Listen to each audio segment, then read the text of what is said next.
வணக்கம். நான் உங்க நிஷாந்த். இப்போ நம்ம எத பத்தி பேச போறோம் அப்படின்னு பார்த்தீங்கன்னா, ஆஷாட நவராத்திரிங்கிறது. 15ஆம் தேதியிலேருந்து 25ஆம் தேதி வரைக்கும் அந்த ஆஷாட நவராத்திரியோட மகிமையை பத்தி தான் நம்ம இப்ப பேசப் போறோம். சரி. இந்த ஆஷாட நவராத்திரினா என்னது? இப்போ நவராத்திரிங்கிறது அந்த 9 நாளும் வந்து அம்பிகையை பூஜை பண்றது தான் நம்மளோட ஆஷாட நவராத்திரி.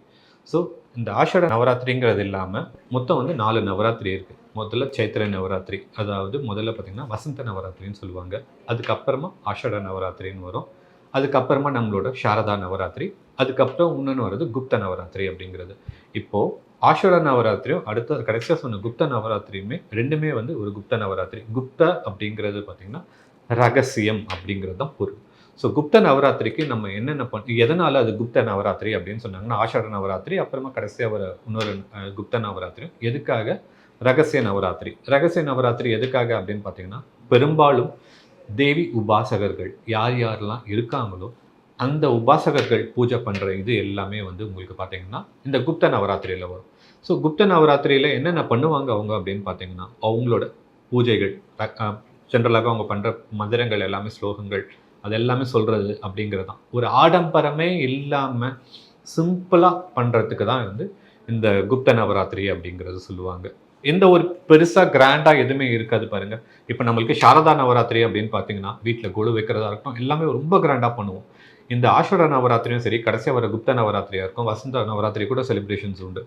இப்ப இந்த 2 நவராத்திரியும் எதுக்கு சைலண்ட் அப்படின்னு பார்த்தீங்கன்னா, முதல்ல உங்களோட மனசு சம்மந்தப்பட்டது. இது எல்லாமே பார்த்தீங்கன்னா, ஆ தக்ஷிண புண்ணிய காலம் ஆரம்பிக்க போது. தக்ஷிண புண்ணிய காலம் அப்படிங்கிறப்ப பார்த்தீங்கன்னா, உங்களுக்கு ஜெனரலாவே சந்திரன் சம்மந்தப்பட்ட காலங்கள். அதனால உங்களுக்கு எப்படின்னா, சூரியனோட இது வந்து தன்மை வந்து கொஞ்சம் குறைஞ்சு இருக்கிற காலங்கள். அதனால இது வந்து தக்ஷிண புண்ணிய காலம் அப்படின்னுவாங்க.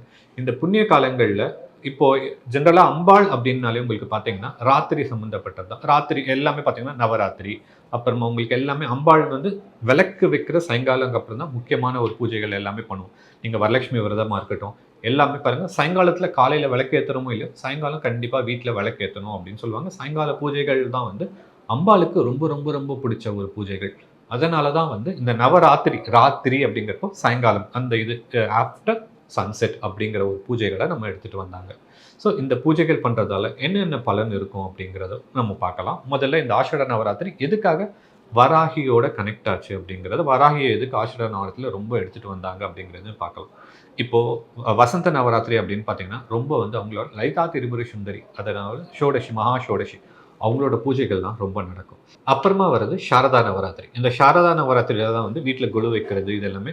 அது வந்து 9 நாளும் நம்ம துர்க்கைய பூஜை பண்ணுவோம். அடுத்ததா உங்களுக்கு வர்றது பார்த்தீங்கன்னா, உங்களுக்கு மாதங்கி நவராத்திரி, ஷியாமளா அவங்க எல்லாருமே வந்து அந்த நவராத்திரிய தான் வந்து குப்த நவராத்திரி. அதுவும் ரகசியமா நம்ம பண்ணிட்டு இருக்கோம். சரி, இத்தனை நவராத்திரிகள் இருக்கு. எல்லாமே வந்து ஒவ்வொரு அம்பாள் ரூபத்த தான் சொல்லுது. உங்களுக்கு பிடிச்ச எந்த அம்பாள் ரூபத்த வேணாலும் வந்து இந்த நவராத்திரி காலங்கள்ல நீங்க பூஜை பண்ணலாம். இப்போ மொத்தமா வந்து உங்களுக்கு இப்போ ஆஷாட நவராத்திரினா ஜென்ரலா இப்போ எல்லாருக்குமே வாராகிங்கிறது எல்லாருக்குமே பிடித்தமான ஒரு தெய்வம் தான். ஏன் அப்படின்னு பார்த்தீங்கன்னா, அவங்க வந்து நல்ல ஒரு இது கேட்டத உடனே குடுக்குவாங்க அப்படிங்கிறதும் இருக்கு. எதிரிகள் எல்லாருக்குமே தும்சம் பண்ணுவாங்க அப்படிங்கிறது இருக்கு. சரி, கேட்ட வரம் குடுக்குறவ வாராகி, அது கண்டிப்பா மறுப்பே இல்ல. அவங்க ஏன் எதிரிகளோட தும்சம் பண்ணுவாங்க அப்படின்னு சொன்னாங்க அப்படின்னு பார்த்தீங்கன்னா, இந்த வாராகிங்கிறவ யாரு அப்படின்னு பார்த்தீங்கன்னா, லலிதா திரிபுர சுந்தரியோட படைத்தலைவி, படை சேனாதிபதி. ஓகேங்களா? இப்போ அப்படி இருக்கிறதால தான் எதிரிகள் எல்லாத்தையும் துவம்சம் பண்றதுக்கு வாராகி அப்படின்னு. இப்போ இப்போ ஆடி மாசம் அப்படிங்கிறது இப்போ ஆரம்பிக்க போகுது. இந்த ஆடி மாசம் பாருங்க என்னென்ன நல்ல காரியங்கள் வீட்ல இது பண்ணுவாங்க. அம்பாள் பூஜை சொல்லுவாங்க. சரி, நல்ல விஷயம். அதுக்கப்புறமா மழைக்காலம்ங்கிறது ஆரம்பிக்குது. மழைக்காலம் அப்படின்னு பார்த்தீங்கன்னா, விவசாயம் செழிக்கும். ஸோ விவசாயத்துக்கான எல்லா வேலையும் நடக்கும். இப்போ மழை அப்படின்னு பார்த்தீங்கன்னா, நாத்து நடுறது எல்லா வேலையும் நடக்கும். அதுக்கு முக்கியமா நம்மளுக்கு என்ன வேணும்? ஏர்கலப்பை. இந்த ஏர்கலப்பை யார்கிட்ட இருக்கு? வாராகி கிட்ட இருக்கு. இப்போ மழைக்காலம் முடிஞ்சு விவசாயம் ஆரம்பிக்குது அப்படிங்கிறப்ப பார்த்தீங்கன்னா, ஏர்கலப்பையோட இருக்கிற அம்பாள் பார்த்தீங்கன்னா, அவள கும்பிட்டுட்டு இந்த விவசாயம் நல்லா செழிக்கணும். எங்கேயுமே வளம் நல்லா இருக்கணும் அப்படிங்கிறது தான். இப்போ வாராகியோட முகம் பார்த்தீங்கன்னா, காட்டுப்பன்னியோட முகம். இது காட்டுப்பன்றி என்ன பண்ணும் ஜெனரலா அப்படின்னு பார்த்தீங்கன்னா, பூமிக்கு அடியில இருக்கிறத எடுக்கிறது தான் அதோட வேலைகள். இப்போ பூமி அப்படிங்கிறது பார்த்தீங்கன்னா, பூமி தத்துவம்ங்கிறது எங்க நம்மளுக்கு இது பண்ணுது?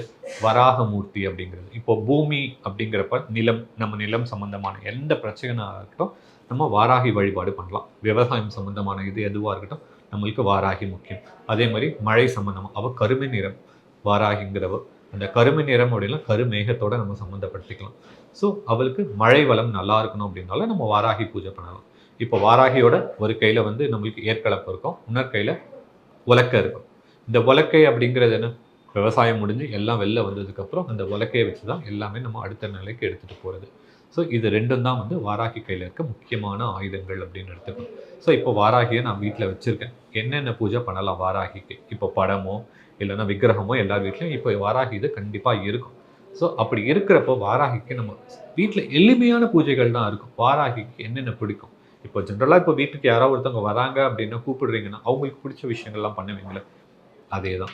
இப்போ வாராகிக்கு என்னென்ன பிடிக்கும்? வாராகிங்கிறவ ரொம்ப எளிமையானவ, எதா இருந்தாலும் எடுத்துக்கிற ஒரு தன்மை கொண்டவ. அதனால தான் பார்த்தீங்கன்னா பூமிக்கு அடியில் விளையிறது எல்லாமே எளிமையாக கிடைக்கிறதா இருக்கும். உங்களுக்கு மரவள்ளி கிழங்கா இருக்கட்டும், உங்களுக்கு எந்த ஒரு சக்கரவள்ளி கிழங்கா இருக்கட்டும், அதெல்லாமே அவளுக்கு பிடித்தமான விஷயங்கள். முக்கியமாக மஞ்சள் அவளுக்கு ரொம்ப ரொம்ப ரொம்ப பிடிக்கும்.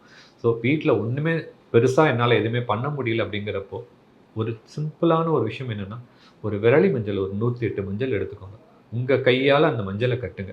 அந்த கட்டிட்டு வீட்டில் இருக்க அம்பாள் வாராகி ஃபோட்டோக்கோ இல்லைன்னா அந்த விக்கிரகத்துக்கோ அந்த மஞ்சள் மாலையை சாத்திட்டு உங்கள் மனசில் நீங்கள் நினைக்கிற கோரிக்கை எதுவோ அதை வச்சுடுங்க. கண்டிப்பாக கண்டிப்பாக அது நடக்கும். ஸோ இது முடிஞ்சது. சரி, வாராகிக்கு நம்ம மாலை சாத்திட்டோம். அப்புறம் அவளுக்கு என்னென்ன ஸ்தோத்திரங்கள் நம்மளுக்கு பிடிக்கும்? வாராகி மாலை அது நம்ம படிக்கலாம். அதுக்கு அடுத்ததான் அவளுக்கு முக்கியமான அஷ்டோத்திரங்கள்லாம் நிறைய இருக்குது. ஸோ அந்த அஷ்டோத்திரங்கள்லாம் நம்ம படிக்கலாம். அவளுக்கு முக்கியமாக 12 பேர் இருக்குது. இந்த 12 பேரை வச்சு நம்ம அஷ்டோத்திரம் படிக்கிறதோ அர்ச்சனை பண்ணுறதோ ரொம்ப ரொம்ப ரொம்ப விசேஷம். பஞ்சமி, தண்டநாதா, சங்கீதா, சமயேஸ்வரி, சமய சங்கீதா, வாராகி, போத்ரி, சிவா, வார்த்தாளி, மகாசேனா, ஆக்ஞா சக்கரேஸ்வரி, அரிக்னி. இப்போ இந்த பேர்களில் முன்னாடி வந்து நீங்கள் என்ன பண்ணிக்கணும் அப்படின்னு பார்த்தீங்கன்னா, ஓமுங்கிறத சேர்த்துட்டு இந்த பேரை சொல்லிட்டு கடைசியாக நமக அப்படியே ஓம் வாராகி நமக அந்த மாதிரி ஒரு பேர் சொல்லி குங்கும அர்ச்சனையோ இல்லை மஞ்சள் அர்ச்சனையோ நீங்கள் பண்ணலாம். இவளுக்கு முக்கியமான மலர்கள் என்னென்ன பிடிக்கும் அப்படின்னு பார்த்தீங்கன்னா, கடம்ப மலர் ரொம்ப பிடிக்கும். அம்பாளுக்கு பிடிச்சது கடம்ப மலர். அதுக்கப்புறமா சிவ்வரளி, இது எல்லாமே இவளுக்கு ரொம்ப பிடிக்கும். அந்த இட்லி பூன்னு சொல்லுவாங்க, விரட்சி மலர், அதுவும் வந்து இவங்களுக்கு ரொம்ப பிடிக்கும். இதிலெல்லாம் வந்து அர்ச்சனை பண்ண ரொம்ப விசேஷம். அதே மாதிரி மருதாணி பூ, அதுலேயும் நீங்கள் அர்ச்சனை பண்ணலாம். ஸோ இதெல்லாம் நீங்கள் அர்ச்சனைக்கு எடுத்துக்கிற முக்கியமான பொருட்கள். சரி, இவளுக்கு நைவேத்தியம் என்ன அப்படின்னு பார்த்தீங்கன்னா, மிளகு சாதம், தயிர் சாதம், பாயசம், இது எல்லாத்தையும் நீங்கள் கண்டிப்பாக, அதுவும் தயிர் சாதத்தில் நீங்கள் பார்த்தீங்கன்னா வெண்ணெய் எடுக்காத தயிர், இதில் தான் நீங்கள் வந்து பண்ணணும். சரிங்களா? இது எல்லாமே நைவேத்தியம் இவளுக்கு முக்கியமாக பண்ணணும். சரி, இவளுக்கு என்னென்ன விளக்கு அப்படின்னு பார்த்தீங்கன்னா, காமனாக நீங்கள் பஞ்சுத்திரி போட்டு ஒரு குத்து விளக்கு ஏற்றுங்க 5 முகத்தோட, அதுவே பெரிய விஷயம். சரி, என்னென்ன 9 நாளும் இருக்குது, என்னென்ன வாராகியை கும்பிடலாம் அப்படின்னு பார்த்தீங்கன்னா, மொத்தம் வாராகியில் அஷ்ட வாராகி இருக்காங்க. இந்த வாராகி அப்படின்னு பார்த்தீங்கன்னா மகாவாராகியும் இருக்கா, அதே மாதிரி உங்களுக்கு பார்த்தீங்கன்னா லைக் சப்த மாத்ருகாஸில் வர வாராகியும் இருக்கா, லகு வாராகின்னு சொல்லுவாங்க. ஸோ இப்போ மொத்தமாக இருக்கிற அஷ்ட வாராகி யார் யாருன்னு பார்க்கலாம்.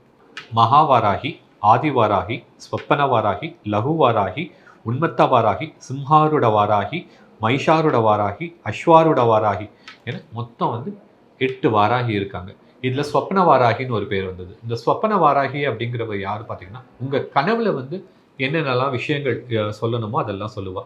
சிம்ஹாருட வாராகிங்கிறது சிம்மத்தை மேலே வரவோ, மகிஷாருட வாராகிங்கிறவோ மகிஷத்து மேலே வரவோ, அதாவது எரும மாடு மேலே வரவோ தான் மகிஷ வாராகிங்கிறது பேர். அவங்கவுங்க வாகனத்துக்கு ஏற்ற மாதிரி அவங்க தன்மைக்கு ஏற்ற மாதிரியா நம்ம இத்தனை பேர்கள் சொல்லியிருக்கோம். இந்த ஆடி மாதம்னாலே ஜென்ரலாக எல்லாருக்குமே ஒரு விசேஷம் என்னென்னா அம்பாளுங்கிறத நம்ம சொல்லிட்டோம். ஸோ இந்த அம்பாலோட இதில் வந்து முக்கியமாக அடுத்தது நம்ம என்னென்ன பண்ணுவோம் அப்படின்னு பார்த்தீங்கன்னா, முக்கியமாக வாராகிக்கு நான் மஞ்சள்னு சொல்ல, மஞ்சள், வேப்பிலை ஆடி மாதம்னாலே சம்மந்தப்பட்ட ஒரு விஷயம். அதே தான் இங்கேயும் இவளுக்கு நம்ம படைக்கிறோம். ஸோ இதுவும் முக்கியமாக கண்டிப்பாக வேணும். அடுத்தது ஆடி வெள்ளி அப்படி வரப்போ இவளுக்கு இன்னும் பிடிச்சமான பல பூஜைகள் பண்ணுறது, இப்போ இவளோட அஷ்டோத்திரங்கள் படிக்கிறது, லலிதா சகஸ்ரநாம பாராயணம் பண்ணுறது எல்லாமே இவளுக்கு ரொம்ப பிடிச்ச ஒரு விஷயம். அதே மாதிரி வாராகியோடு சேர்த்து நம்ம லலிதா பரமேஸ்வரியை பூஜை பண்ணிங்கன்னா ரொம்ப ரொம்ப ரொம்ப நல்லது. ஏன் அப்படின்னு பார்த்தீங்கன்னா, வாராகி அப்படின்னாலே அவள் வந்து லலிதா பரமேஸ்வரியோட படைத்தலைவின்னு நான் சொல்லியிருந்தேன். ஸோ அப்படி 2 பேரையும் சேர்த்து பூஜை பண்ணுறது தான் ரொம்ப விசேஷம்.